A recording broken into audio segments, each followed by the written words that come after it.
हे जे अनुभव मी सांगतेय, जे स्वामी भक्त आहेत त्यांनाच स्वामींची शक्ती कळू शकते. एक दिवशी ना असंच गुरुवार होता आणि संध्याकाळची एक आपली आरती स्वामींची आरती चालू होती. जे बाबा एक आले होते, जस्ट आरती चालू होती, ते ॲक्टिवावरती आले. पूर्ण व्हाईट सदरा घातलेला होता त्यांनी, रुद्राक्षाच्या माळा होत्या. आले, आरतीसाठी थांबले आणि 2 मिनिटं आमचं सर्वांचं लक्ष बाबांकडे गेलं. तर स्वामींच्या चेहऱ्यावरती जे ॲग्रेशन असतं ना, जे तापट स्वभावाचे स्वामी आहेत, तसं चेहऱ्यावरती त्यांच्या सेम ॲग्रेशन होतं. आणि आरती झाल्यावरती त्यांनी एका खिशामध्ये हात टाकला आणि शंख काढला. तो शंख इतका जोराने त्यांनी फुकला होता. नंतर मग मी थोडंसं असं घाबरतच त्यांच्या थोडेसे पाया पडले. आरतीचं ताट ठेवलं आणि मी उभी राहिल्यावरती त्यांनी परत इकडच्या खिशामध्ये हात घातला आणि 500च्या 3 नोटा काढल्या. त्या 3 नोटा माझ्या हातामध्ये टेकवणार इतक्यात मी म्हटलं, "स्वामींपाशी ठेवा."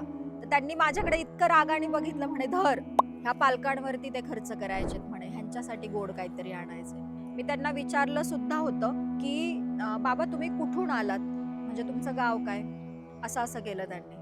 "नाही सांगणार" म्हणे मी. आणि नंतर मग मी विचारलं त्यांना, म्हटलं, "तुमचा काही कॉन्टॅक्ट नंबर वगैरे मिळेल का मला?"